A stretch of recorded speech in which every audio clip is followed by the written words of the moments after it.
¿Nicolás Maduro blindó su gobierno con ese cambio de gabinete o por el contrario está buscando tener un poco más de control a través del miedo? El miedo infundado entre los ciudadanos que no comulgan con este sistema. Son varios puntos importantes que queremos destacar en medio de este contexto país que estamos viviendo después de unos resultados de una elección presidencial muy cuestionada no solamente por muchos venezolanos, sino también por una gran parte de la comunidad internacional. Pero nos interesa saber cómo estamos internamente y para eso traigo como invitado el día de hoy a mi programa Cara a Cara a Joel Horta Moros, abogado, analista político. Bienvenido a Impacto Venezuela a través de Cara a Cara. ¿Cómo está? Muchísimas gracias, Milder, por tu invitación. Un placer compartir contigo y toda tu audiencia. Y pues nada, efectivamente han sido momentos convulsos y aquietados o tranquilizados por medidas y estrategias que fueron adoptadas muy rápidamente por el gobierno nacional. Debemos decir que ante cualquier manejo de situación de crisis, 72 horas son vitales. Y son vitales porque ahí tú tienes que evaluar daños colaterales, tienes que asumir riesgos y retos que puedan sobrepasar el punto de quiebra de esa estrategia que se ha tomado y fue lo que hizo el gobierno nacional en el mismo momento que el Consejo Nacional Electoral emite el primer boletín con el 80% de las actas ya verificadas de acuerdo a lo que emana del organismo que constitucionalmente está facultado para tales fines, es decir, el CNE. Luego observamos cómo rápidamente el gobierno gira lo que era un tema electoral hacia lo que se convirtió en un tema jurídico, al solicitar un amparo constitucional ante la sala electoral, que de acuerdo a la Constitución también es la instancia donde deben dirimirse los asuntos electorales que no hayan sido resueltos en el seno del organismo por la vía administrativa. Ante la no presentación de González Urrutia ante la sala electoral, que además es un acto jurídico intuito persona, es decir, no puede ser delegado ante ninguna persona, ni siquiera un apoderado, ni siquiera el abogado en este caso, sino que es intuito persona, corresponde a cada persona acudir al órgano que ha sido, a donde ha sido convocado. Luego que la instancia civil se suscita, pasamos a una instancia entonces en la que estamos al momento, que tiene que ver con la de carácter penal a través de la Fiscalía General de la República, por cuanto ya la causa abandona el orden civil para pasar al orden de carácter penal, por cuanto el Ministerio Público es el órgano facultado para las instancias penales.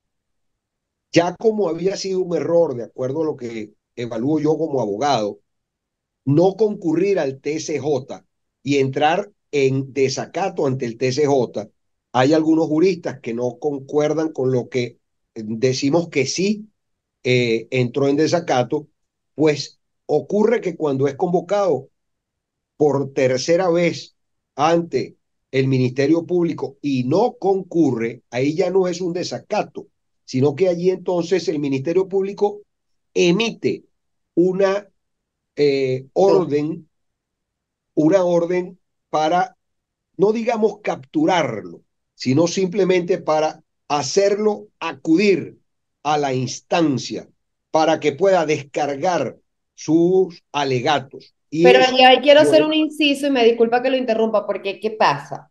Decir eso, que está en desacato, que no está reconociendo, que no está teniendo el llamado, ellos argumentaban, o la oposición, tanto María Corina Machado como el propio Edmundo González Urrutia, argumentaban que no hay garantías de derecho a la defensa. O sea, él temía por quizás acudir o al Tribunal Supremo de Justicia o a la Fiscalía General de la República y que lo dejaran privado de libertad sin un derecho a defenderse, ¿no? Esa es una de las razones por las cuales, y cuando usted habla con los venezolanos o cuando usted le muestra a los venezolanos esta posición, te dicen, pero ¿cómo ir a una instancia en donde no tienes garantías de nada? Y eso ha ocurrido con las personas que han detenido últimamente en Venezuela. Muchas han sido inocentes y no lo dice Mildred Manrique, lo dicen defensores de derechos humanos.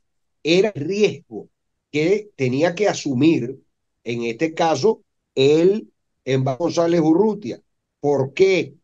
Porque suponemos que si él hubiese entregado las actas de las que tanto se habló en su momento ante el propio CNE o ante el Tribunal Supremo de Justicia en su sala electoral, este problema ya hubiese fenecido hace un buen rato. Pero entonces la argumentación de no concurrencia también solidifica la posición del gobierno en cuanto a decir que no tienen las actas, que no tenían los testigos, que la página web es una farsa para confundir, que es el plan distinto al electoral de la derecha fascista, que es el plan de buscar la ruptura del orden constitucional a través de un llamamiento entonces a que las fuerzas del orden público no sigan obedeciendo a su alto mando ni a su comandante en jefe. Es decir, entramos ya en un tema no de orden jurídico solamente, sino que es el verdadero fondo de este asunto, que es un tema político. El tema político en Venezuela es sumamente grave, es sumamente complicado y difícil, porque no debemos olvidar que tenemos 25 años en un proceso denominado la revolución bolivariana del siglo XXI, que se inicia con la ruptura del orden constitucional.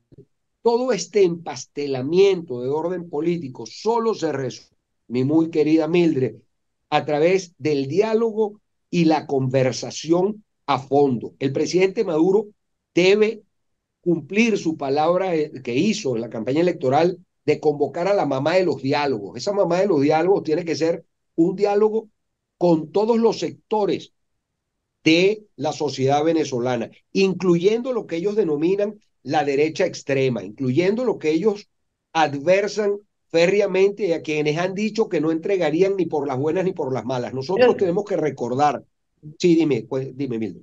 siempre hablan de diálogo, se sienten y no sale nada. Unos dicen que patearon, otros dicen que no cumplieron y así se han pasado todos estos años.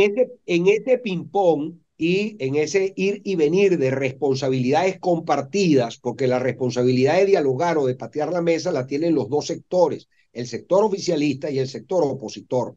Hasta ahora hemos tenido puros diálogos, yo diría, mochos, diálogos a mitad, diálogos que concretan algunas cosas y que se han incumplido bilateralmente. Y esta semana, yo te debo decir, Mildred, que muy probablemente, sin que lo sepamos la mayoría de los venezolanos, han continuado estos diálogos. Debo llamar la atención, no sé si muchos actores y factores se dieron cuenta que en esta semana no sesionó la Asamblea Nacional.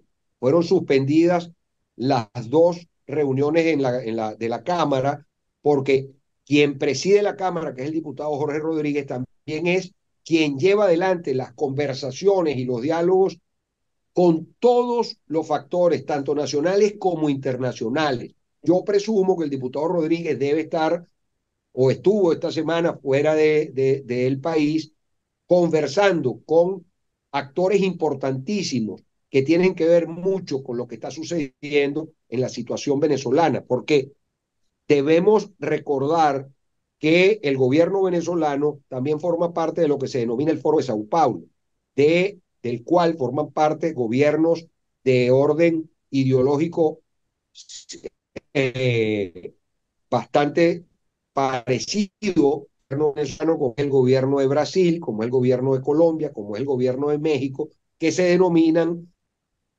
gobierno progresista, Y que que es, si por se quiere, cierto no están a una favor, evolución. y que por cierto no están, en esta ocasión no están a favor de Nicolás Maduro, más bien están exigiendo que se muestren las actas, que se diga la verdad, están buscando mediar en el conflicto Fíjate, Mildred, que venezolano, Brasil, Colombia, México. Bueno, Andrés Manuel López Obrador está ahí como que sí, no, pero él no es muy de injerencia o de meterse en los asuntos de otros países, pero ahí está también. pero fíjate que, pero eso es muy importante porque son voces que están autorizadas ante la comunidad internacional, son cancillerías muy serias, han pacificado hasta los momentos a la comunidad europea, quien ha sido también mucho más cauta que en otros momentos, el propio Departamento de Estado norteamericano. Esto nos debe alegrar a los venezolanos, por cuanto tenemos que entender que más que la búsqueda de crispar el conflicto, todos estamos interesados en dirimir el conflicto. Y la Pero posibilidad de pareciera, dirimir este ujú, conflicto, ah, pa- pareciera, pareciera que desde el gobierno de Nicolás Maduro no hay ningún tipo de intención de dirimir el conflicto, todo lo contrario, es a través del miedo, a través de la fuerza que pretenden como hacerse sentir, ¿eh? O sea, es lo que yo digo y punto, y eso, y a eso voy con el enroque, con ese cambio de gabinete que lo que hizo fue como rotar a las figuras como más de su confianza, pero ahí entra el número 2 del chavismo que tenía muchísimos años fuera del Ministerio de Interior, Justicia y Paz. Él estuvo en un momento muy clave que fue cuando lo de Hugo Chávez, el fallecido presidente, en un momento crucial para él, ¿no? Que en cuanto a seguridad interna y externa se refiere. Entonces vuelve otra vez al Ministerio de Interior, Justicia y Paz en claro, un momento difícil para Nicolás Maduro, ¿no? claro, es que ese enroque tiene mucho que ver con la cohesión interna del partido de gobierno y del Ejecutivo Nacional. Entonces, son los metamensajes que se envían a el PSUV en principio, al gobierno nacional, a la oposición venezolana y a a la comunidad internacional. El nombramiento de Diosdado Cabello tiene que ver con indicar el fortalecimiento de la estructura más dura del gobierno, todo lo que tiene que ver con la política y la búsqueda de lo que se denomina la paz interna y eso en palabras más claras es candelita que se prende, candelita que se apaga, Ujú. para decirlo en propias palabras muy criollas. Luego, el mensaje de ratificación, ministro padrino en la cartera de defensa y el nombramiento de Delcy Rodríguez, que tiene que ver como un mensaje dirigido a la inversión en el sector petrolero. Es decir, esos tres mensajes son claros en que mientras puede construirse lo que yo denomino un gran gobierno de amplitud, un gobierno donde se incorporen rostros distintos a los que han estado reciclándose en el gobierno nacional en los últimos 15 o 20 años y pueda haber válvulas de escape, porque desde el punto de vista estratégico, cuando el gobierno le compró a la oposición el adelanto de las elecciones, tenía en la mesa para evaluar dos posibilidades, como todo el que compite, ganar o perder.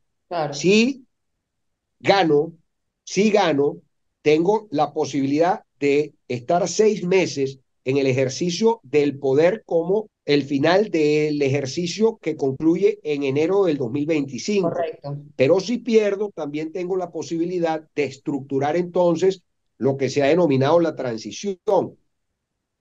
Y ahí tenemos que observar con cuando el gobierno ha dicho que va a hacer algo, al final es lo que termina haciendo, es lo que termina haciendo. Por eso creo que es muy importante que el sector opositor venezolano comprenda que la, lo que se denominó la ruptura de lo que consideraba la revolución bolivariana, el Estado burgués, que no es otra cosa que la sustitución de las élites, como pasa en toda revolución, que una vez que se produce una sustitución en la élite política, militar y económica, esta es la clase que se aburguesa, porque está en el ejercicio del poder. Y eso ya ocurrió en Venezuela.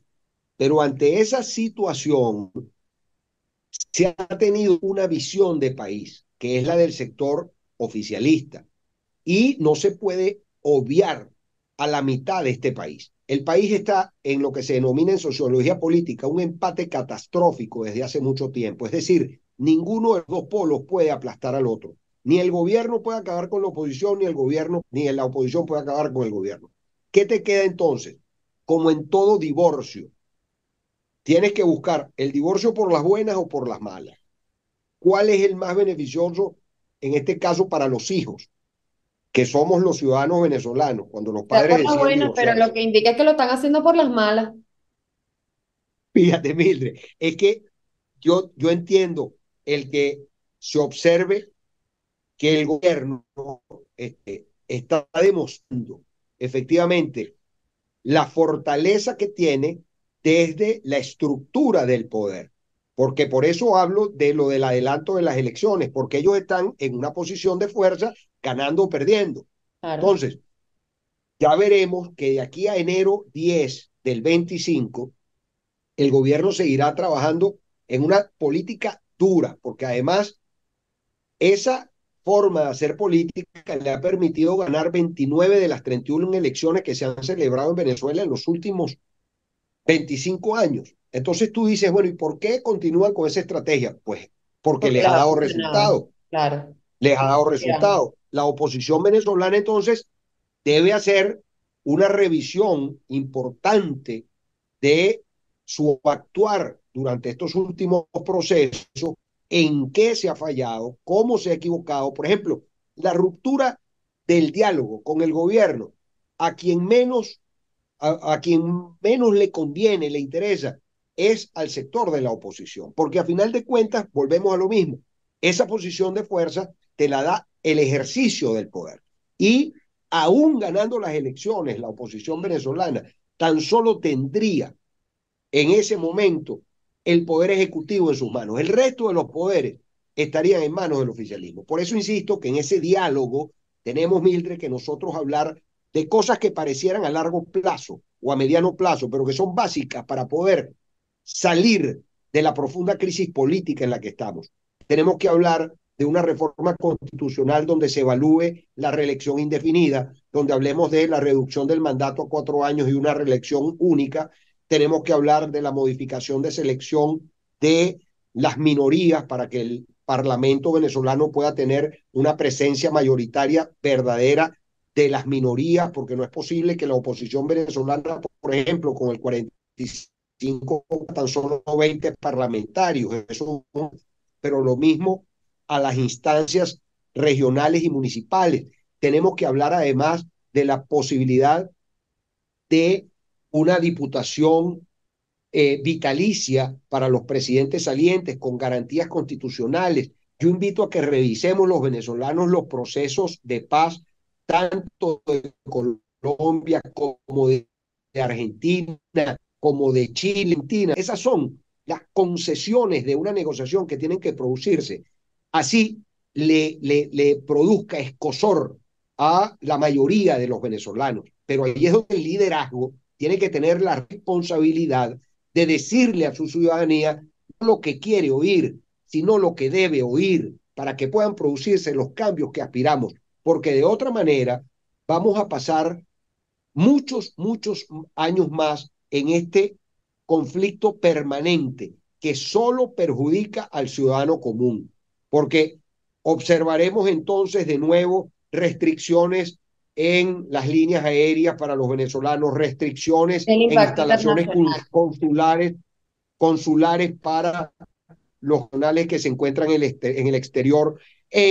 Comenzarán entonces con razón de la iguana o no de la iguana los apagones, comenzará entonces con culpa o no de las algas marinas el que colapsen los acueductos y no tendremos electricidad, agua y electricidad, pero además eso dirá el gobierno, es un sabotaje de la oposición y la oposición se reirá de la posición gubernamental y al final los más perjudicados somos nosotros, los ciudadanos que estamos aspirando dos cosas.